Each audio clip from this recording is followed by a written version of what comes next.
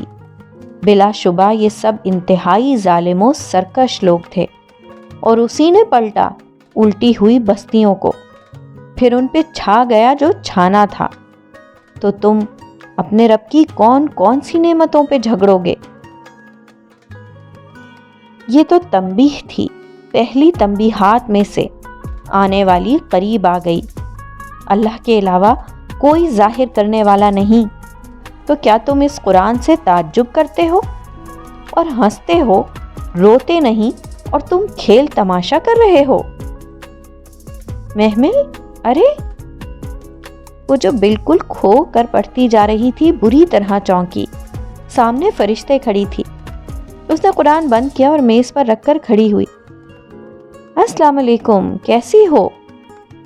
فرشتے اس کے گلے لگ کر الگ ہوئی اور اسے شانوں سے تھام کر مسکرا کر دیکھا۔ وہ محمل سے 2 انچ لمبی تھی، شفاف سفید چہرہ سرمئی اسکارف میں مقید، اور وہ کانچ سی بھوری آنکھیں جو کسی سے بہت ملتی تھیں۔ ٹھیک، آپ کیسی ہیں؟ الحمدللہ، اتنے دنوں بعد تمہیں دیکھ رہی ہوں، گھر میں سب ٹھیک ہے؟ جی۔ اس نے نگاہیں جھکائیں اور بہت سی نمی اپنے اندر اتاری۔ چلو کوئی بات نہیں، سب ٹھیک ہو جائے گا۔ آپ کی چیزیں تھیں میرے پاس۔ اس نے شاپر اوپر کیا۔ میں سمجھی تم میرے لیے کوئی گفٹ لائی ہو۔ وہ ہنسی اور شاپر لے لیا۔ کوئی تکلف نہیں، بہت خالص سا انداز، سچا اور خالص۔ لیکن اگر تم یہ رکھنا چاہو تو۔ نہیں، میں یہ عبایا وغیرہ نہیں لیتی۔ نو پرابلم، دین بہت شکریہ۔ وہ خوش دلی سے مسکرائی تو محمل کو اچھا لگا۔ بہت مذہبی لوگ عموماً اتنے سنجیدہ اور سخت نظر آتے ہیں کہ جیسے ایک وہی نیک مومن ہو اور باقی سب گناہ گار کافر۔ اسے ایسے لوگوں سے شدید چڑ ہوتی تھی جن کے سامنے اسے لگے کہ یہ مجھے بہت گناہ گار سمجھ رہا ہے، مگر فرشتے اور اس کی مسجد کی لڑکیاں اس روایتی امیج سے بہت مختلف تھیں۔ یہ ان کا ہے۔ اسے دوسرا شاپر سامنے کیا۔ ہمایوں کا؟ جی۔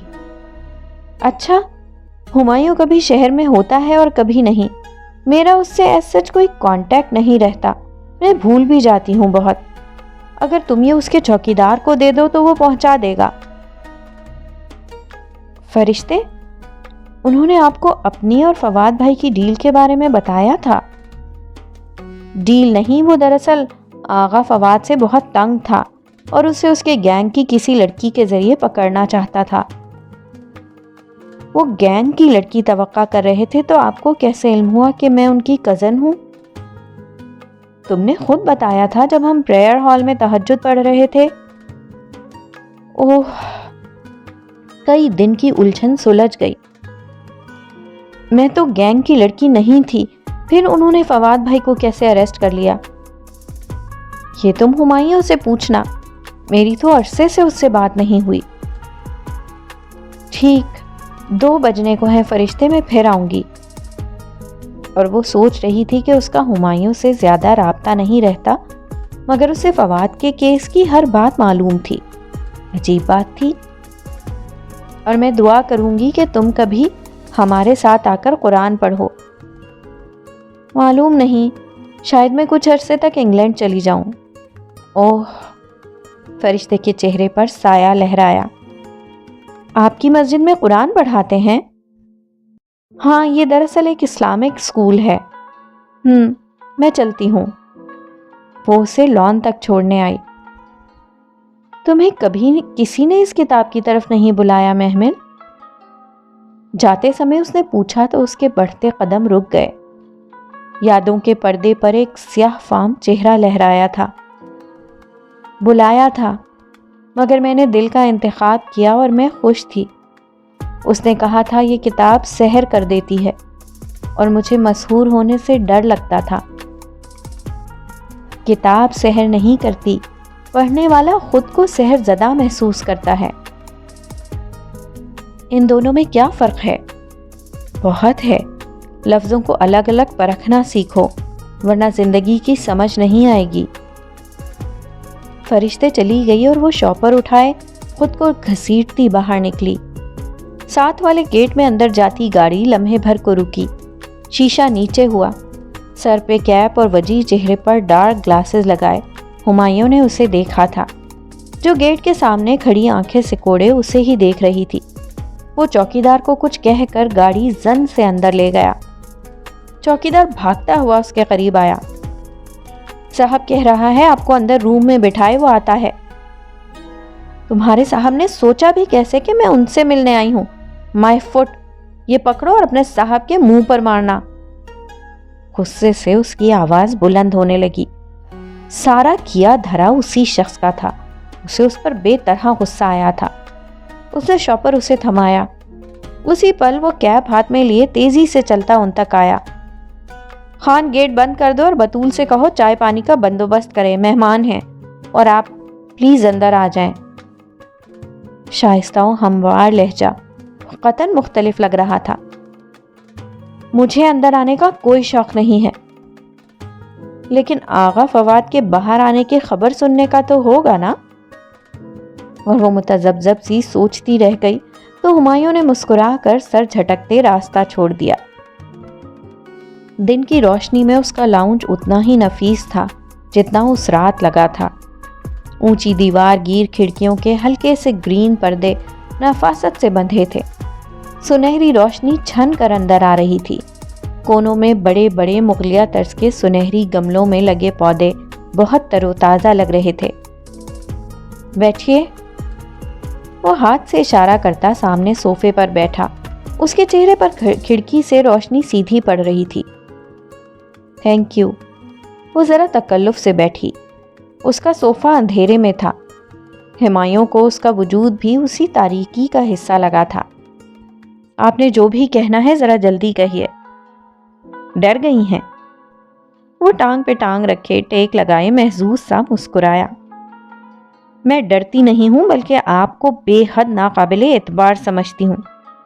شوق سے سمجھیں، مگر میں نے آپ کو اغوا نہیں کیا۔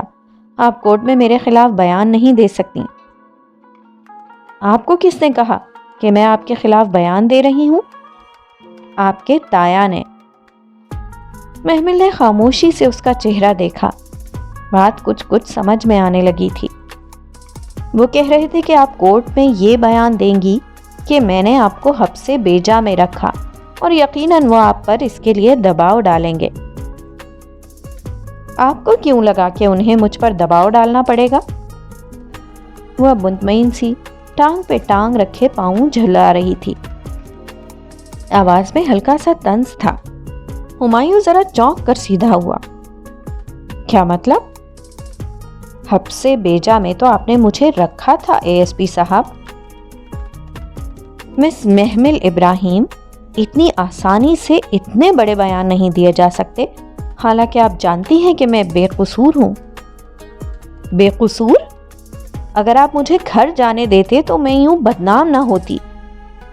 پہلے آپ بے ہوش ہوئیں، حالانکہ اس وقت آپ ایک اے ایس پی کی تحویل میں تھیں، ہمایوں داؤد کی نہیں۔ اگر آپ مسجد کی چھت نہ پھلانگتیں تو میں آپ کا بیان لے کر رات میں ہی آپ کو اکیلے گھر چھوڑاتا۔ مجھے کمرے میں بند کرتے وقت تو آپ نے کسی بیان کا ذکر نہیں کیا تھا۔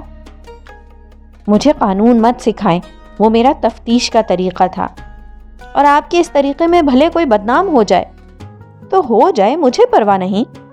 آپ، اس کا دل چاہا وہ گملے اس کے سر پہ پھوڑ دے۔ میم، اس وقت آپ کو آپ کے گھر نہیں چھوڑا جا سکتا تھا، ہم فواد کو ڈھیل دے رہے تھے۔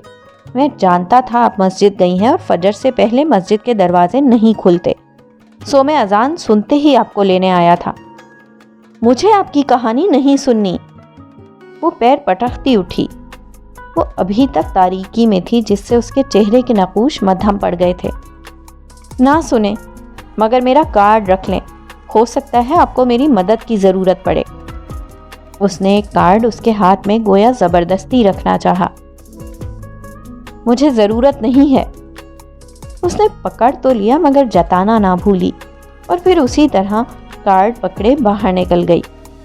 وہ لاؤنج میں تنہا کھڑا رہ گیا۔